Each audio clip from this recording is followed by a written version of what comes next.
How do you go about getting an exorcism? You're convinced that it's genuine? Your daughter doesn't say she's a demon. She says she's the devil himself.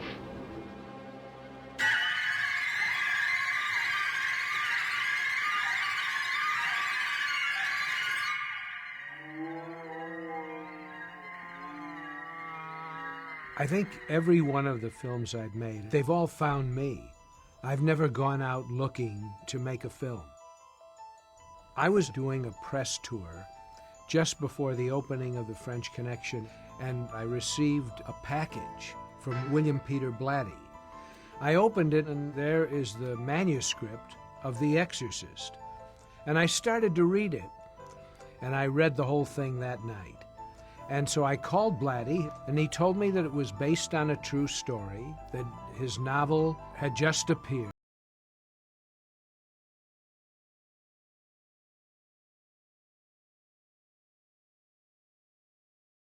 I would absolutely love to do this.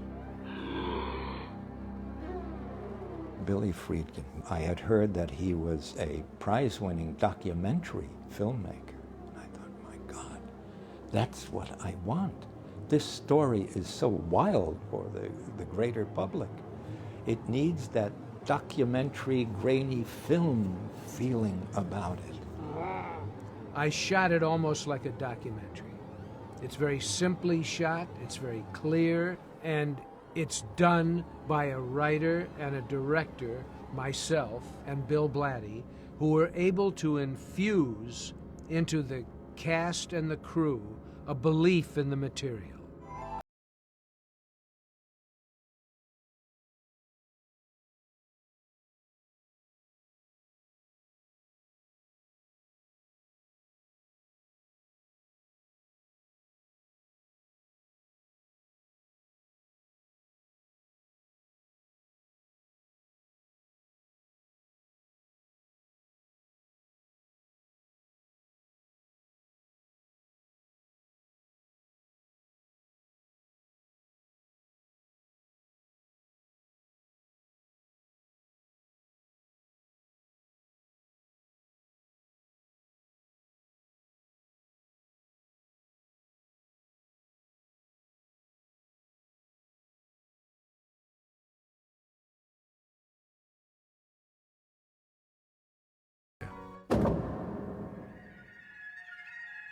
It's time now to show them how we did some of this, because it is a great classic film. And some of it was a lot of hard work, and Billy did an amazing job, and he was very demanding, and he drew the best out of everybody. I think it's wonderful if we can do a reveal, that what you see is what the camera saw, then, right then.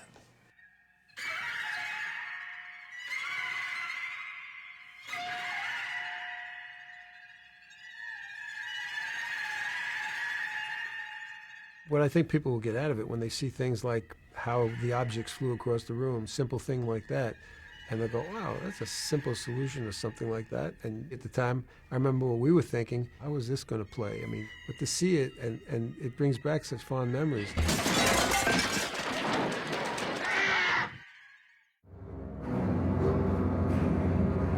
Linda was just this cute, sweet, little innocent girl, 13, 14 years old. And then to see her transformed and what the amazing part she did with it, to see that and see what she was like behind the scenes, just a young girl, just having a milkshake on the set, things like that.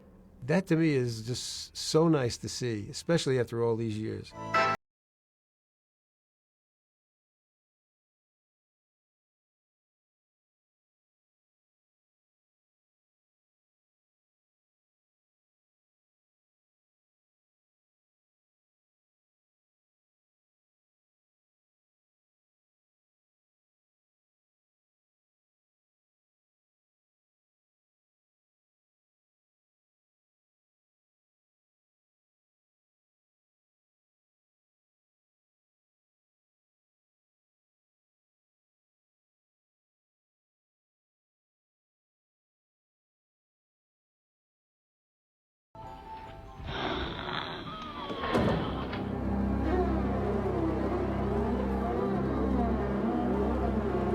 When you see how Max von Sydow is transformed from a young man into the Exorcist.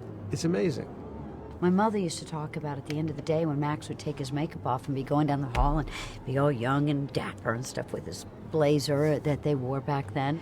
And you didn't know it was the same person.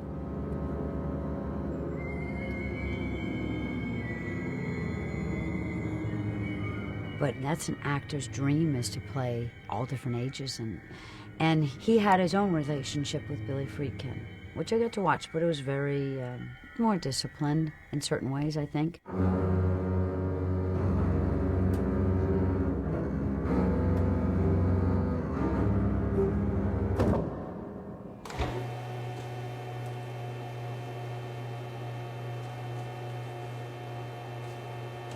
I will tell you about what I believe is the sole cause of all those stories you heard about people getting nauseous, people fainting, people screaming, running out of the theater, all that.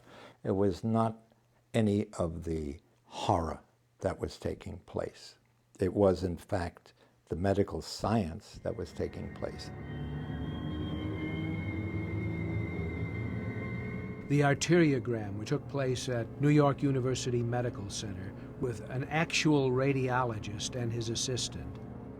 Those scenes where they have all the tubes coming out and so on and so forth, that really, really gets to people. When we went to the hospital, it was actually very easy to shoot.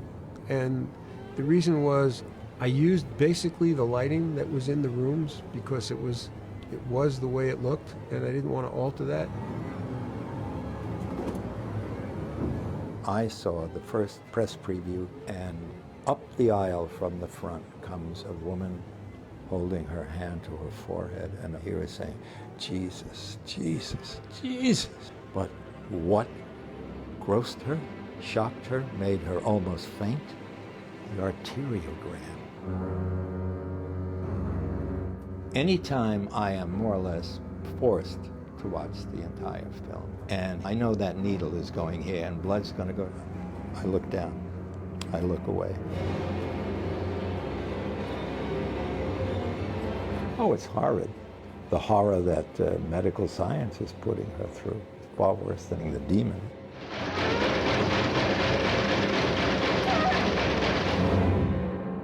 I'm speaking to the person inside of Reagan now.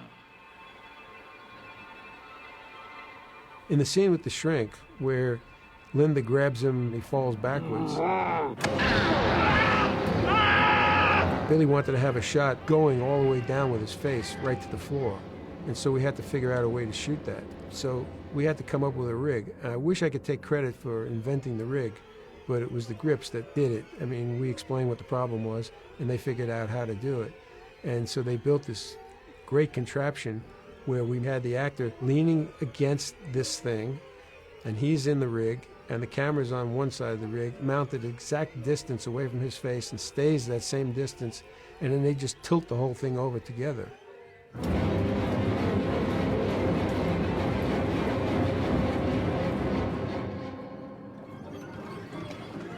That's master filmmaking, that's Billy Friedkin, that's Lowen Roisman's work.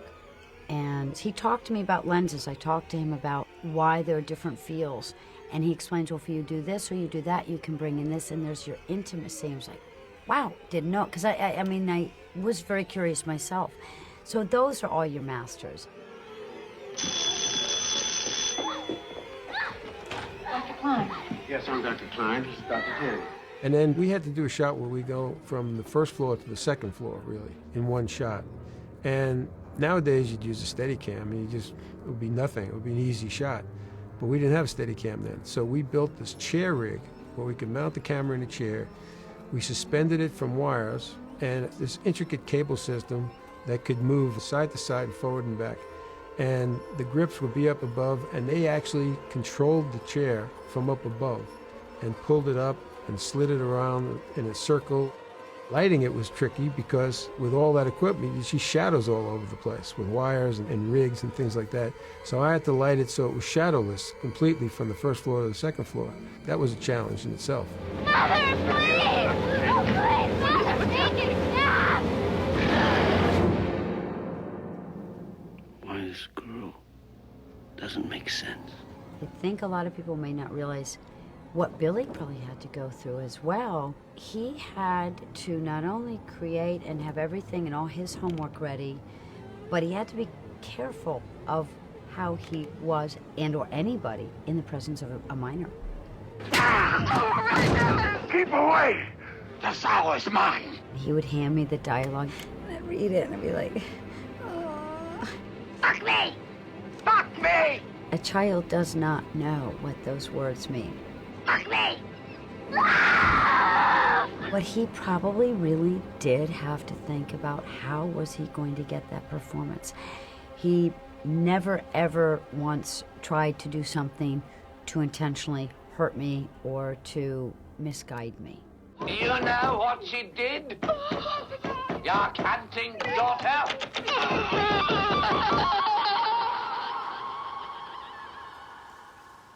Linda Blair was just a jewel. Boy, she'd be on that set for endless hours. She never complained. I became a kind of surrogate father to Linda. I would very often kid her into doing something. I would say to her, now, you're going to have to take this crucifix and you're going to have to pretend that you are thrusting it between your legs. And she would say, oh, no, like a little girl. She was 12 years old. She'd say, oh, no, I'm not going to do that. And I'd say, oh, yes, you are. Oh, yeah, come on. And I would kid her into it. I'd start tickling her, making her laugh. I think it was her affection for me that allowed her to do things that have probably never been asked of a child, and certainly not in a movie. It was about mutual trust. When I was writing the novel, I had come to a point where I had to ask myself, how am I going to get this aggressively, militantly atheistic mother to take her child to a priest? And I said, what is the most horrific thing that Satan would do, which would cause the mother to go to priests? Did you put this in Reagan's bedroom? And it hit me almost immediately. It was that masturbation with the crucifix.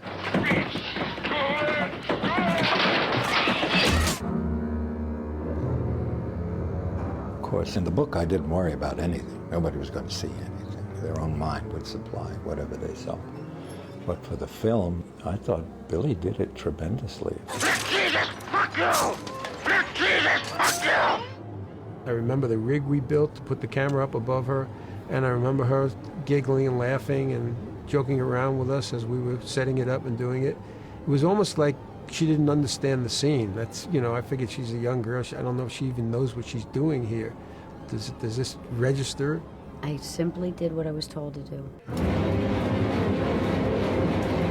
Billy Friedkin absolutely directed every single bit of my performance. It was a very light attitude on the set that day. It wasn't anything serious. Nobody said walk around on tiptoes or anything like that. Billy kept the set light. We all were joking and kidding around and things. And Linda was just having a good time. It was almost like she was playing a game. Lift me! Lift me! A child does not know what masturbation is. A child does not understand a lot of sexual conduct. With that said, now that people are going to finally be privy to understand how it was done and realize, no, I had no idea what it meant. I didn't understand. It is all mechanical. Again, that would prove the point of how I say Billy Friedkin orchestrated and directed everything. The amazing part about Linda was when Billy would say action with something like that, all of a sudden she would go from that little girl to that serious actress. And that was the amazing part.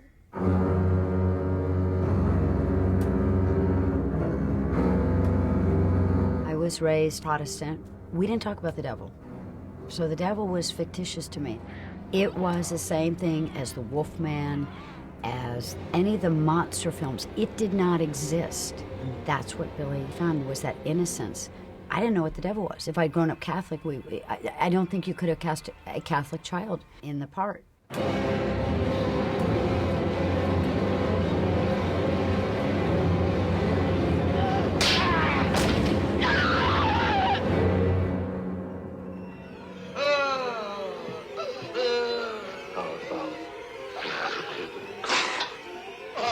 When I set out to create the illusion of all this stuff happening, I had no idea whether it would ever work or whether an audience would laugh. And on many occasions, an audience would laugh at some of the most extreme effects because laughter is a reaction to something that you can't really let in or tolerate.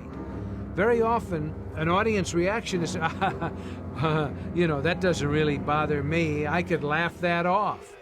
What is it? I think the vomit has such power because it comes as such a surprise.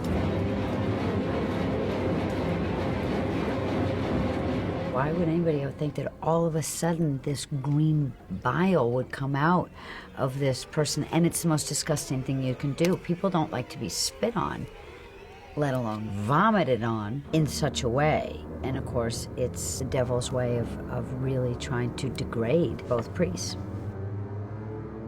When you see the vomit come out of Linda's mouth, we had to know exactly where it was going to go. So we took a piece of cardboard and put it up and used it as a target and practiced on that to see exactly where it would be, so when Jason Miller was in there, we'd know what to do with it.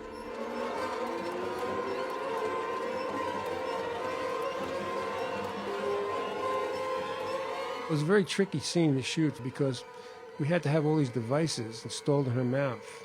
And so we had Eileen Dietz, who was a performer, come in, and we set her up, and we did rehearsals with her and lined up the shots, and we even shot a few takes with her just so we'd have the footage.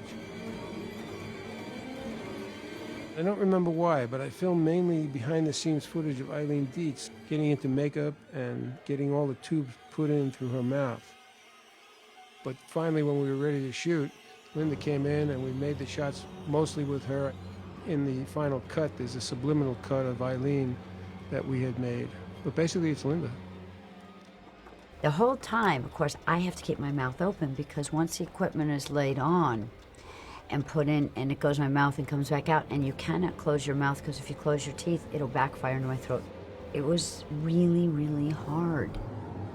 When I saw the dailies, it seemed to go on interminably. And I said, you know, it makes me queasy looking at vomit, even though we know it's pea soup and oatmeal. But Billy used it so effectively.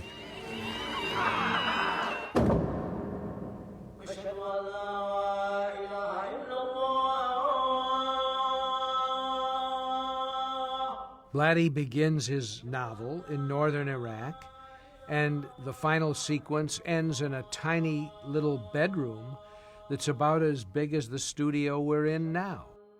The other thing that made Blatty's story so believable was that it takes place in a room which is like a prison, where there's no way to get out, no way to get out alive.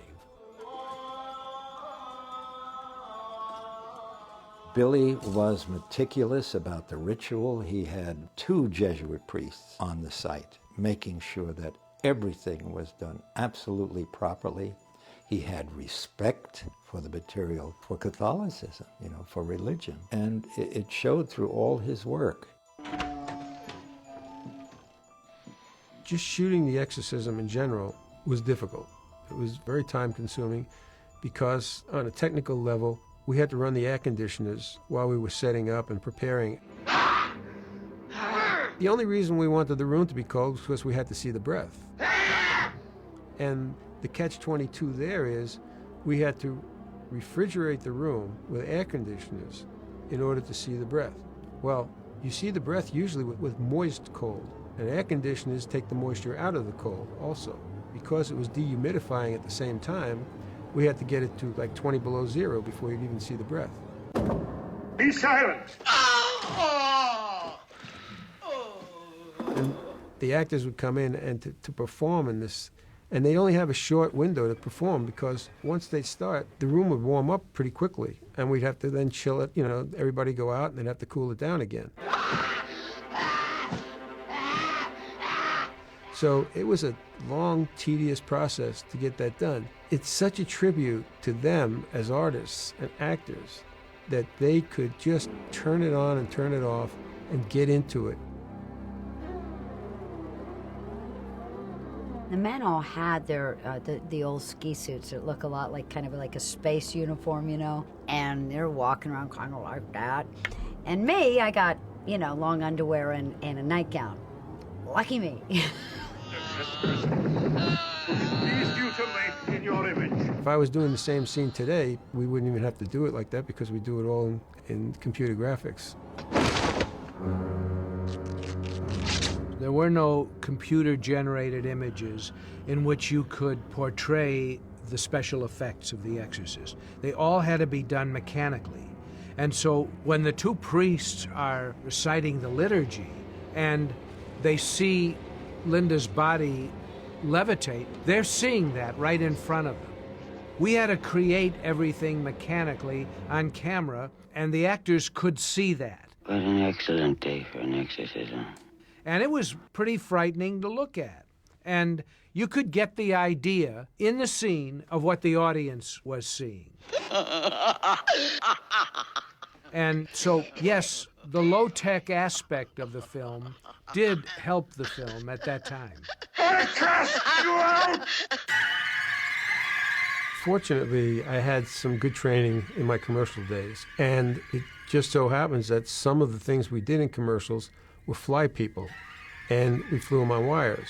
And so I had this little stuff in my bag of tricks now, and I was able to call on it. And so I would have the set painter paint the wires with dotted lines. When you look at a dotted line, you're not going to see it that clearly because anything that's dark against light, you'll see. Anything light against dark, you'll see. But when it's broken up with light, dark, light, dark, light, dark, you can get away with a lot with the background. I had lit it so that the background had shadows on it. And now with the painting, the scenic artist went out and hand-painted each wire.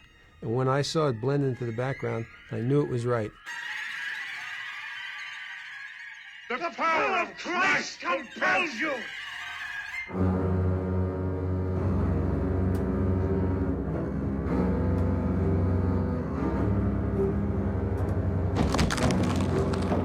I went along with the fact that the head spun, and obviously we all know it's not real. That just proves a lot of people wanted to buy into amazing filmmaking. Everybody over the years always asks, how did she turn her head around? Well, here you're able to see it. It's fun to see that. And I remember doing it when we were working on it, how everybody was involved with like opening this dummy's head up and the wires and being able to move the eyes and the mouth and all the different things independently. I mean, Marcel Vercateur, the special effects man, and Dick, the makeup artist, just did an incredible job with everything. The dummy sat up in the makeup room, so I'm constantly looking over at my face. I didn't enjoy the experience of being in its presence, let's say. Of our Lord Jesus Christ, who lives and reigns with the Father. We were all set to shoot the scene when she does the 360 degrees, and I said, I think we missed one thing, guys. And what's that? I said, breath. You can't see any breath. And Marcel went, oh my God, he's right, you know? And so Marcel Vercateur, the special effects man, he found a way to do it, and quickly. And so we were able to shoot the scene. But things like that, it was such a collaborative effort there too. And it's nice to show that collaborative effort, just to show how everything was done. You see that bed rocking, and to see how that works, and all the prop men that were back there just cranking away on a simple mechanical thing to make this supernatural thing happen. Damien! Amen. I said, Billy, we got to cut this, the 360 degrees. Won't go. I was so wrong. I mean, that is iconic, that shot. The audience went goo-goo over that. They screamed. I still don't know why. I don't know. Maybe it's because so shockingly unexpected. I think no matter how hard through the years I've tried to tell people, I really don't think they'll ever understand the process and what it took to get to the character. Everything that I had to withstand and then act. I cannot wear contacts. So they had to put numbing drops in. So every day I had numbing drops, and then the contacts were put in.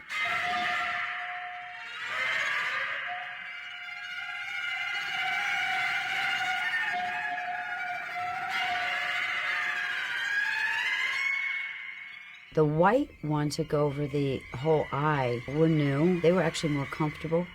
Couldn't see anything. Yeah, I don't think anybody's ever understood how hard it was for my end. It's God himself who commands you.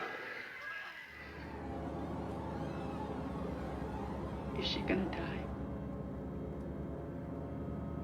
You are tremendously engaged with the characters in The Exorcist. That helps it to work very well, but moreover, the pace of development is a slow one. It builds and it builds before anything really apparently paranormal occurs, with the most horrific, save for the end.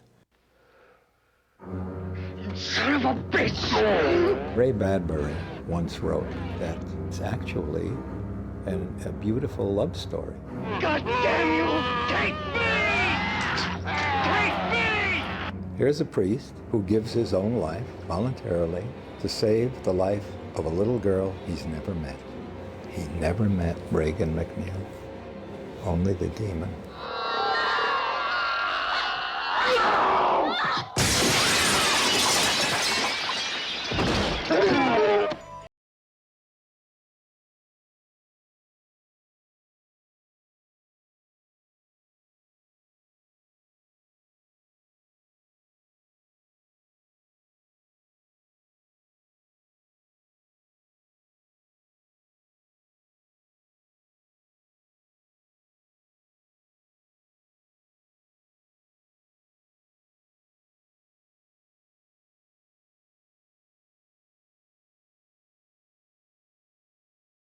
On why, but I knew that.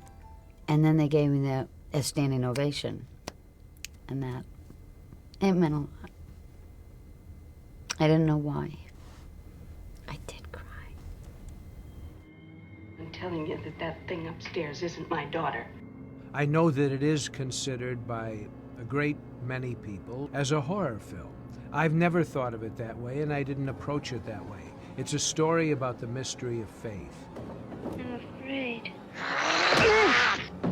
It's a theological thriller, and I always tell young people this is not a horror film. Anybody that thinks this is a horror film is wrong. I want you to tell me that you know for a fact that there's nothing wrong with my daughter except in her mind. I saw it as a supernatural detective story in which paranormal phenomena were occurring, which in fact reportedly do occur in real life. I cringe when I hear horror applied to it. It destroyed my comedy writing career, needless to say. My mom always said before she died, she said, to play Jesus Christ or to play the devil will change your life forever. And she's right. You're gonna die up there. I tried really hard to let people know it was just a movie, that it took a lot, and now people can see what I endured, that I was proud to become an actor. It's a great gift to be able to be part of the art form. Mother, what's wrong with me? The Exorcist gives you one possible explanation of why bad things happen to good people. It's that simple. It also says there is a very thin line between good and evil, which is in all of us. Where's Regan? In here with us. And this novel, Blatty's screenplay, our film, tells you that. Can't you help her? Just help her! You tell me you know for a fact that an exorcism wouldn't do any good. You tell me that!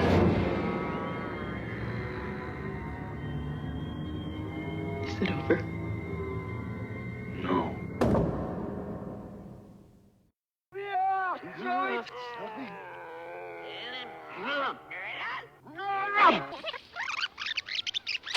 Give us time! Let her die!